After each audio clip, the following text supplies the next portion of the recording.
में हम कवर करेंगे क्लास 12 के रेनबो टेक्स्ट बुक का पोएट्री सेक्शन का chapter 4 ode to autumn by John Keats. ये पोएम नेचर का सेलिब्रेशन है और हम इसे line by line fully detailed में समझेंगे। सो सब्सक्राइब करो, बेल आइकन दबाओ और चलो पोएम के वर्ल्ड में। दोस्तों पहले थोड़ी बात करते हैं उस जीनियस पोएट के बारे में जिसका नाम है जॉन कीट्स। ये एक फेमस इंग्लिश पोएट थे जो 1795 को पैदा हुए थे और 1821 को हमें छोड़कर चले गए। मतलब उनकी ज़िंदगी सिर्फ 26 ईयर की थी, लेकिन उन्होंने इतना खूबसूरत काम कर दिया कि आज भी उनकी पोएम्स दिल को छू जाती हैं। कीट्स रोमांटिसिज्म मतलब एक ऐसी लिटरेरी मूवमेंट के हिस्से थे जहां नेचर, ब्यूटी, लव और मॉर्टेलिटी जैसे थीम्स बहुत इंपॉर्टेंट होते हैं। उनकी नोटेबल वर्क्स में ode to a nightingale, ode on a Grecian urn और ओड टू ऑटम शामिल हैं। जिंदगी में उन्हें पॉवर्टी और ट्यूबरकुलोसिस जैसी बीमारी से तकलीफ हुई, लेकिन उनकी रिच इमेजरी और इमोशनल डेप्थ वजह से वो एक लेजेंड बन गए। चलो अब उनकी एक मास्टरपीस ओड टू ऑटम को समझते हैं। दोस्तों ओड टू ऑटम एक शानदार पोएम है। क्लास 12 रेनबो बुक में ये चैप्टर 15 का पार्ट है, बट पोएट्री सेक्शन का चैप्टर 4 है। इस पोएम में कीट्स ऑटम सीजन की ब्यूटी और वाइब को डिस्क्राइब करते हैं। ऑटम मतलब खरीफ का मौसम होता है जब पेड़ों पे फ्रूट्स राइप होते हैं और नेचर एक अलग ही चार्म दिखाती है। ये पोएम सिर्फ नेचर की बात नहीं करता बल्कि लाइफ के साइकिल्स, ब्यूटी और कैलमनेस को भी कैप्चर करता है। आज हम इस पोएम के हर एक लाइन को ब्रेक डाउन करेंगे और इतना इजी समझेंगे कि तुम्हें लगेगा कि ये पोएम तुम खुद लिख सकते हो। जस्ट किडिंग, पहले 12 का बोर्ड तो दे लो। अरे डरना थोड़ा भी नहीं, मैं एंड तक साथ हूँ। Come to the point. हम ग्लॉसरी के वर्ड्स को भी कवर करेंगे ताकि कोई भी टर्म मुश्किल ना लगे, क्योंकि ये चैप्टर में यूज होते हैं। ये वर्ड्स थोड़ी टेक्निकल लग सकती हैं, तो डरना मत। ये सुनते सुनते आपके माइंड में सब याद हो जाएगा। तो चलो शुरू करते हैं। मेलो मेलो मतलब सॉफ्ट और स्वीट टेस्ट वाला होता है। जैसे जब तुम एक राइप मैंगो खाते हो वो सॉफ्ट और जूसी होता है, वैसा फीलिंग। पोएम में ये वर्ड ऑटम के फ्रूट्स के लिए यूज होता है जो बिल्कुल परफेक्ट राइप होते हैं। फ्रूटफुलनेस मतलब बहुत सारा प्रोड्यूस या एबंडेंस होता है। जैसे जब पेड़ों पे ढेर सारे फ्रूट्स लगते हैं उसको फ्रूटफुलनेस कहते हैं। ऑटम के सीजन में ये बहुत दिखता है। कॉन्स्पायरिंग मतलब सीक्रेटली प्लान करना या साथ में काम करना होता है। पोएम में ये सन और ऑटम के लिए यूज होता है, जैसे वो दोनों मिलके फ्रूट्स को राइप करने का प्लान बनाते हैं।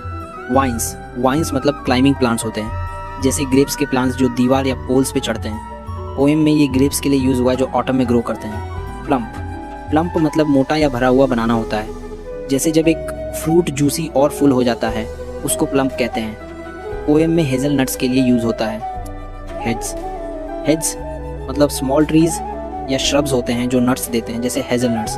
पोएम में ये ऑटम के नट्स के लिए यूज हुआ है। कर्नल मतलब सीड या कोर होता है जो फ्रूट के अंदर होता है। जब तुम एक आलमंड खाते हो उसका इनर पार्ट कर्नल होता है। ओवरब्रिम्ड मतलब कोई चीज़ इतनी भरी हुई है कि ओवरफ्लो हो रही है। पोएम में बीज के हनी कॉम्ब के लिए यूज होता है जो हनी से फुल होते हैं। ग्रैनरी मतलब स्टोर हाउस होता है जहाँ ग्रेन्स जैसे व्हीट या राइस रखे जाते हैं। पोएम में ऑटम के एबंडेंस को दिखाने के लिए यूज होता है। विनोइंग मतलब एयर ब्लो करके ग्रेन से चैफ मतलब भूसा अलग करना होता है। पोएम में विंड को विनोइंग विंड कहा गया है। स्वाथ मतलब एक स्ट्रिप ऑफ लैंड होता है जहाँ क्रॉप्स कट किए जाते हैं। जब खेत में व्हीट काटते हैं वो स्ट्रिप स्वाथ कहलाती है। ग्लीनर मतलब वो पर्सन होता है जो खेत में बची हुई क्रॉप्स कलेक्ट करता है। पोएम में ऑटम को ग्लीनर के रूप में दिखाया गया है। क्वायर मतलब एक ग्रुप ऑफ सिंगर्स होता है, लेकिन पोएम में इसका मतलब नेचर के साउंड्स होते हैं, जैसे इंसेक्ट्स या बर्ड्स के आवाज़। नैट्स मतलब छोटे फ्लाइंग इंसेक्ट्स होते हैं जो बाइट करते हैं। पोएम में इनकी साउंड को ऑटम के म्यूजिक का पार्ट दिखाया गया है। सेलोज मतलब अनहेल्दी येलो कलर होता है, जैसे विल्टिंग प्लांट्स का कलर। पोएम में रिवर के पास के प्लांट्स के लिए यूज होता है। बॉन्ड मतलब एक एरिया या लैंड होता है, लाइक ए बाउंड्री। पोएम में ये हिली एरिया के लिए यूज हुआ है। हेज क्रिकेट मतलब एक इंसेक्ट होता है जो बुशेस में रहता है, और श्रिल मतलब तीखी आवाज़ करता है। पोएम में इसकी साउंड ऑटम के म्यूजिक का हिस्सा है। रेड ब्रेस्ट मतलब एक बर्ड होता है जिसे रॉबिन भी कहते हैं। इसके चेस्ट का कलर रेड होता है और पोएम में इसकी वेस्लिंग ऑटम के म्यूजिक का पार्ट है। राइपनेस मतलब जब फ्रूट्स या क्रॉप्स फुली रेडी हो जाते हैं हार्वेस्ट के लिए होता है। ऑटम के सीजन का ये मेन फीचर है। अब जब ग्लॉसरी क्लियर है, चलो पोएम के हर स्टेंजा को लाइन बाय लाइन समझते हैं और फिर हर स्टेंजा को और डिटेल में ब्रेक डाउन करेंगे। ये पोएम 3 स्टैंजास में डिवाइडेड है और हर स्टैंजा ऑटम के एक अलग एस्पेक्ट को दिखाता है। हर लाइन के बाद उसका मतलब और कॉन्टेक्स्ट क्लियर करेंगे और फिर हर स्टैंजा को और डीपली एनालाइज करेंगे। चलो शुरू करते हैं। Stanza 1, season of mists and मेलो फ्रूटफुलनेस। ये लाइन बोलती है कि ऑटम एक ऐसा सीजन है जहाँ सुबह के टाइम मिस्ट मतलब कोहरा होता है और फ्रूट्स बहुत जूसी और राइप होते हैं। कोहरा मतलब वो थोड़ी सी धुंध होती है जो ठंडी सुबह में हवा में दिखती है, जैसे दिल्ली में विंटर में सुबह के टाइम रोड पे फॉग सा लगता है। मेलो मतलब सॉफ्ट और स्वीट टेस्ट वाला होता है, जैसे एक पक्का आम या सेब जो मुंह में रखो तो बिल्कुल पिघल जाए। फ्रूटफुलनेस मतलब बहुत सारा फ्रूट्स का भरपूरपन होता है, जैसे एक पेड़ पे इतने एप्पल्स या ग्रेप्स लगे हो कि वो झुक जाए। ये लाइन ऑटम को एक रिच और फुल ऑफ लाइफ सीजन के रूप में इंट्रोड्यूस करती है, जहाँ हर तरफ नेचर का जादू दिखता है। Close bosom friend of the maturing sun. इस लाइन में ऑटम और सन को एक बहुत प्यारा दोस्त बनाया गया है। बोसम फ्रेंड मतलब वो दोस्त होता है जो दिल से दिल तक जुड़ता है, जैसे तुम्हारा बेस्ट बडी जिसके साथ तुम सब शेयर करते हो। सन फ्रूट्स को राइप मतलब पकने में मदद करता है, जैसे जब सूरज की गर्मी से सेब या अंगूर परफेक्ट हो जाते हैं। ऑटम इसमें सन का साथी बनता है, दोनों मिलकर नेचर को फ्रूट से भर देते हैं। ये लाइन एक टीम का मजेदार एग्जाम्पल है, जैसे दो दोस्त मिलकर एक प्रोजेक्ट को सक्सेसफुल बनाते हैं। Conspiring with him how to load and bless. ये लाइन कहती है कि ऑटम और सन सीक्रेटली साथ में काम करते हैं। कॉन्स्पायरिंग मतलब एक छुपा हुआ प्लान बनाना होता है, लेकिन यहाँ ये एक पॉजिटिव प्लान है। दोनों मिलकर सोचते हैं कि कैसे पेड़ों और प्लांट्स को फ्रूट से भर देना है और नेचर को आशीर्वाद देना है। लोड मतलब इतना भरना कि ब्रांचेस झुक जाएं, जैसे एक झोला इतना भर दो कि वो नीचे आए। ब्लेस मतलब आशीर्वाद देना, यानी नेचर को और सुंदर और हेल्दी बनाना। ये लाइन एक खूबसूरत टीम वर्क का सीन बनाती है, जहाँ सन और ऑटम मिलकर नेचर को गिफ्ट्स देते हैं। With fruit the vines that round the thatch eaves run. इसमें कहा गया है कि ऑटम और सन वाइन्स मतलब अंगूर के प्लांट्स को जो कॉटेजेस के छत के अराउंड चढ़ते हैं फ्रूट्स से भर देते हैं। वाइन्स मतलब वो प्लांट्स होते हैं जो दीवार या छत पे चढ़ के उगते हैं, जैसे ग्रेप्स के पेड़।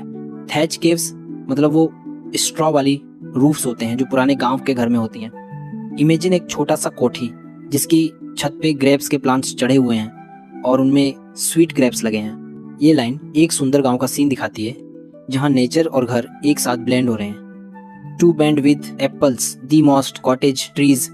ये लाइन बोलती है कि एप्पल के पेड़ जो मॉस मतलब काई से ढके हुए होते हैं, इतने एप्पल से भर जाते हैं कि उनकी ब्रांचेस झुक जाती हैं।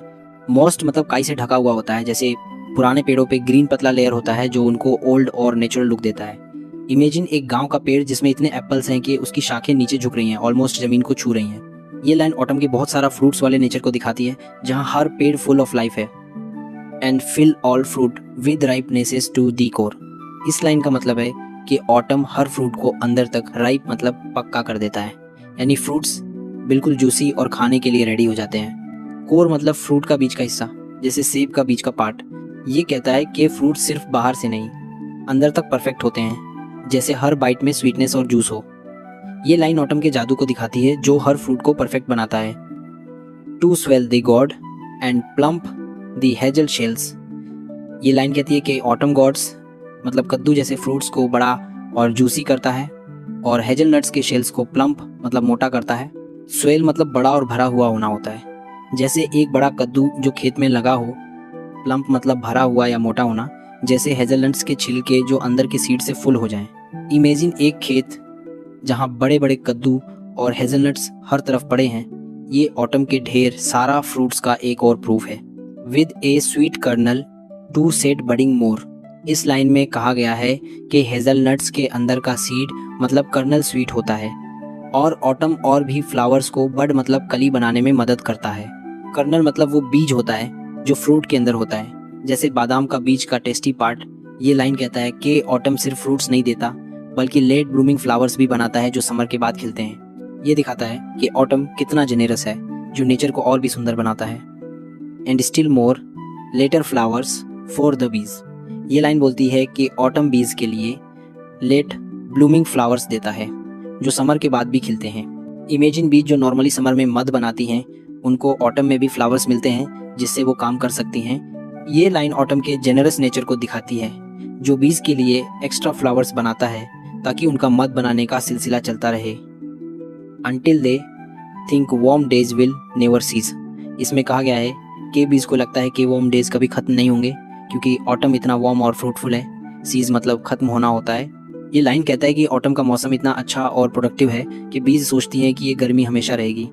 ये ऑटम की खूबसूरती को दिखाता है जो नेचर को एक कभी ना खत्म होने वाला समर जैसा फील देता है। For summer has over brimmed their clammy sales.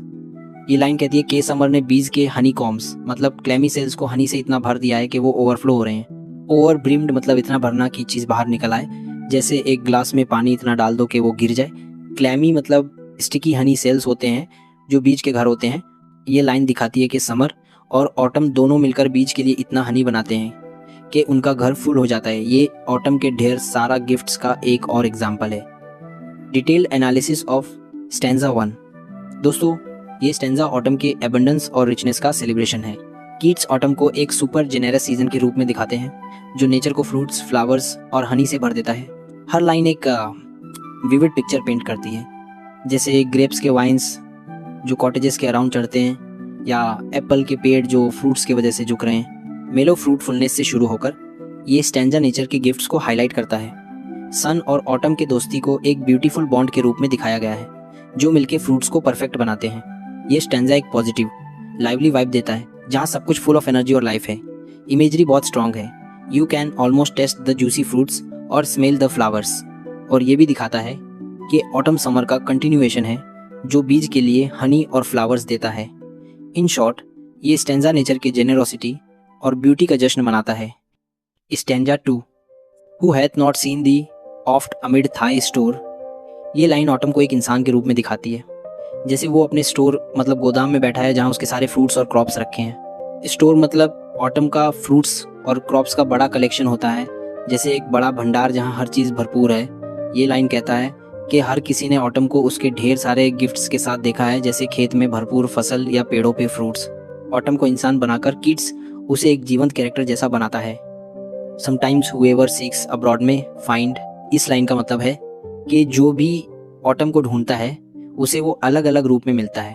Abroad मतलब बाहर होता है, जैसे खेत या गांव के खुले एरियाज में। ये कहता है कि ऑटम हर जगह मौजूद है, खेत में, पेड़ों पे या नेचर के हर कोने में। अगर तुम बाहर निकलो तो ऑटम के साइंस हर तरफ मिलेंगे, जैसे पक्के फ्रूट्स, क्रॉप्स या उसका शांत माहौल। ये लाइन ऑटम के हर जगह होने वाली खूबसूरती को दिखाती है। The sitting careless on a granary floor. ये लाइन बोलती है कि कभी ऑटम को ग्रेनरी मतलब अनाज का भंडार के फ्लोर पे केयरलेसली बैठा देखा जाता है। ग्रेनरी फ्लोर मतलब वो जगह होती है जहाँ घास, गेहूं या चावल रखे होते हैं। इमेजिन एक फार्मर जो पूरा दिन काम करने के बाद अपने अनाज के बीच शांत बैठा है। ऑटम भी ऐसा ही रिलैक्स्ड लगता है। केयरलेस मतलब बिना किसी टेंशन के एक आराम वाली फील के साथ। ये लाइन ऑटम के शांत और लेड बैक नेचर को दिखाती है। Thy hair soft lifted by the winnowing wind.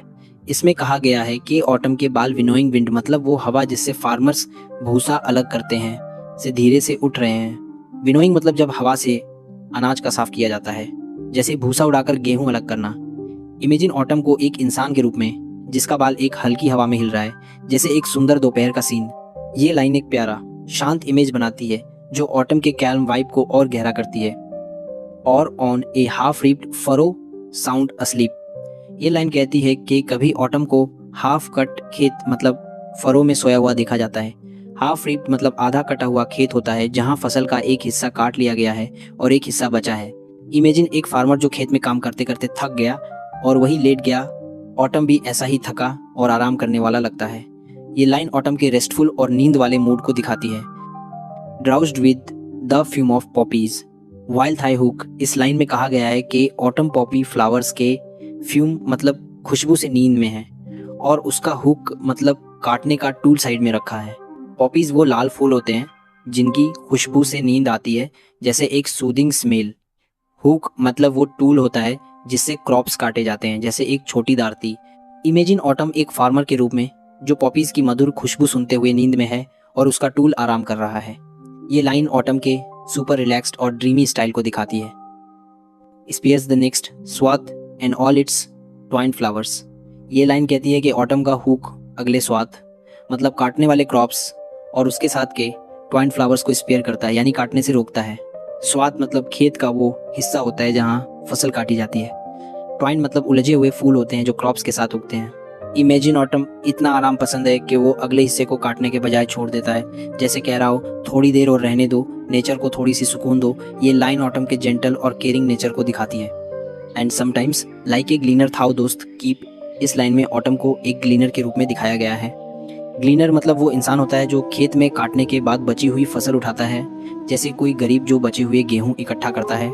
ये लाइन कहता है कि ऑटम भी ऐसे ही बची हुई फसल को ध्यान से कलेक्ट करता है, जैसे एक प्यारा हेल्पर। ये ऑटम के मेहनती लेकिन सॉफ्ट नेचर को दिखाता है। Steady thy laden head across a brook, ये लाइन बोलती है कि ऑटम अपना सर, जो क्रॉप से लेडन मतलब बहुत भरा हुआ है, स्टेडीली एक ब्रुक मतलब छोटी नदी के ऊपर बैलेंस करता है। लेडन मतलब इतना भर गया कि बोझ लग रहा है, जैसे एक छोला फुल ऑफ अनाज। इमेजिन ऑटम एक ग्लीनर के रूप में, जिसका सर फसल के बोझ से भरा है लेकिन वो नदी के ऊपर आराम से खड़ा है। ये लाइन ऑटम की ताकत और सब्र को दिखाती है।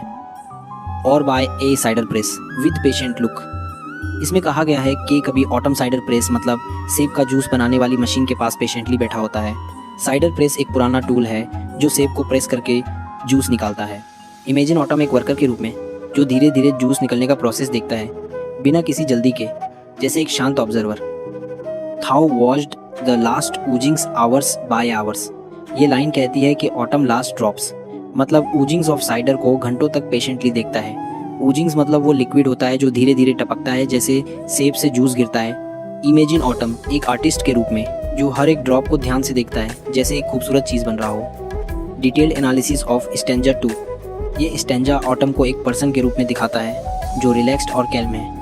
कीट्स यहाँ पर्सनिफिकेशन का बहुत खूबसूरत यूज़ करते हैं, जहाँ ऑटम को डिफरेंट रोल्स में दिखाया जाता है, जैसे एक वर्कर जो ग्रैनरी में बैठा है, या एक फार्मर जो खेत में सो रहा है, या एक ग्लीनर जो बचे हुए क्रॉप्स कलेक्ट करता है। ये सब इमेजेस ऑटम के पीसफुल और स्लो वाइब को दिखाती हैं। जैसे जब तुम खेत में काम करते करते थक जाते हो और थोड़ी सी नींद लेते हो, वैसा ही ऑटम का मूड है।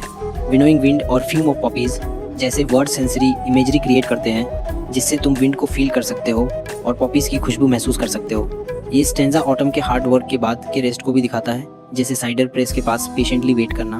ओवरऑल ये स्टेंजा ऑटम के कैल्म, रिफ्लेक्टिव और ग्राउंडेड नेचर को हाईलाइट करता है और एक सीरीन ऑलमोस्ट ड्रीमी एटमॉस्फेयर बनाता है। Stanza 3, where are the songs of spring, ay where are the, ये लाइन पूछती है कि स्प्रिंग के वाइब्रेंट सॉन्ग्स कहाँ गए, स्प्रिंग का यूथफुल एनर्जी कहाँ छुप गया।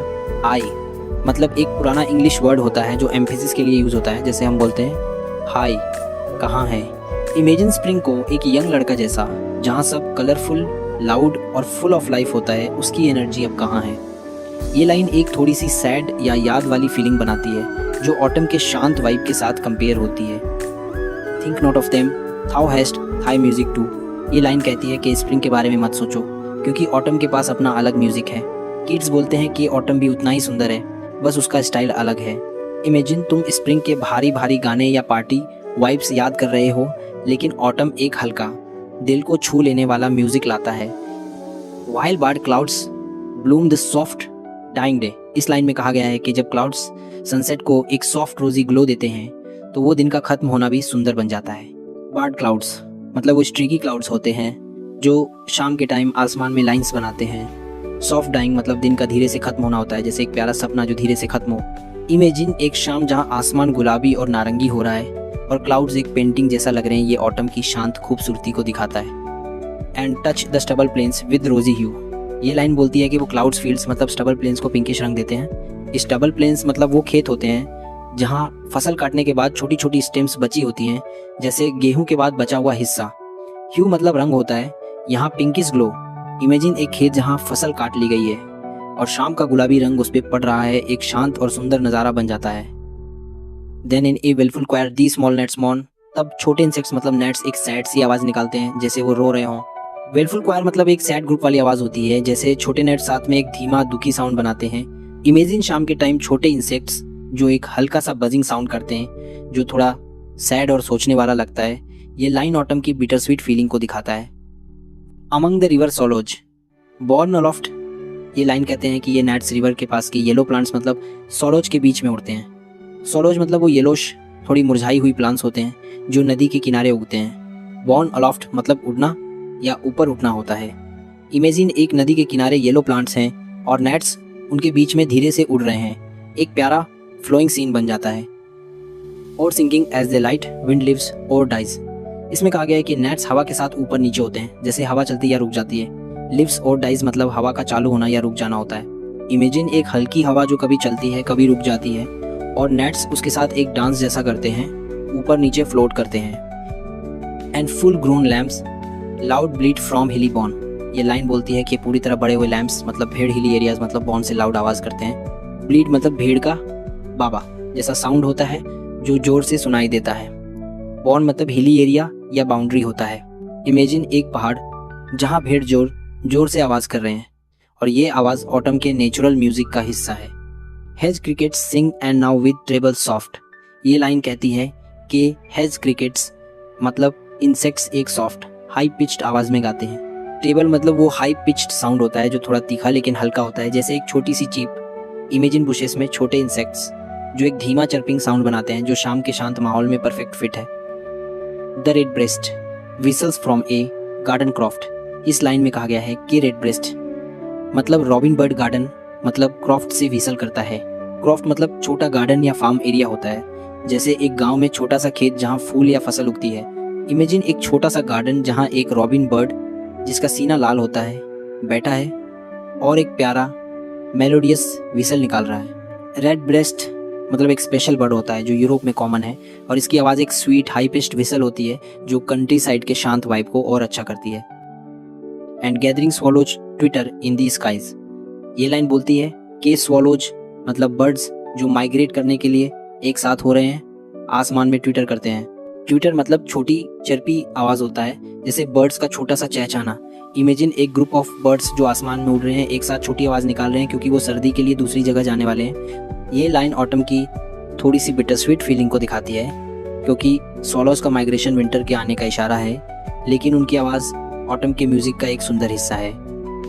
Detailed analysis of stanza 3। ये स्टैंजा ऑटम के म्यूजिक और साउंडस्केप को सेलिब्रेट करता है।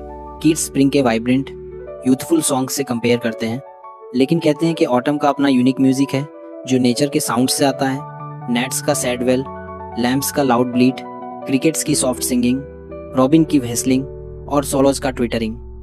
ये सब साउंड्स एक नेचुरल ऑर्केस्ट्रा की तरह है जो ऑटम के कैल्म और रिफ्लेक्टिव मूड को दिखाता है। इमेजरी भी बहुत विविड है, जैसे बार्ड क्लाउड्स जो सनसेट को रोजी ग्लो देते हैं, या स्टबल प्लेन्स जो एम्प्टी फील्ड्स को रिप्रेजेंट करते हैं। ये स्टैंजा एक बिटर स्वीट फीलिंग देता है क्योंकि ऑटम के एंड में विंटर आने वाला है, और स्वॉलोज का ट्विटरिंग माइग्रेशन की तैयारी दिखाता है। ओवरऑल ये स्टैंजा ऑटम के मैच्योर ब्यूटी को हाईलाइट करता है और लाइफ के साइकिल, बर्थ, मैच्योरिटी और एंड को सेपरेटली दिखाता है। दोस्तों, ऑड टू ऑटम एक मास्टरपीस है जो नेचर के एक सीजन को सेलिब्रेट करता है, लेकिन इसमें लाइफ के डीपर मीनिंग्स भी छुपे हैं। हर स्टैंजा ऑटम के एक अलग एस्पेक्ट को दिखाता है। स्टैंजा 1 एबंडेंस और फ्रूटफुलनेस, जहां नेचर फुल ऑफ लाइफ और एनर्जी है।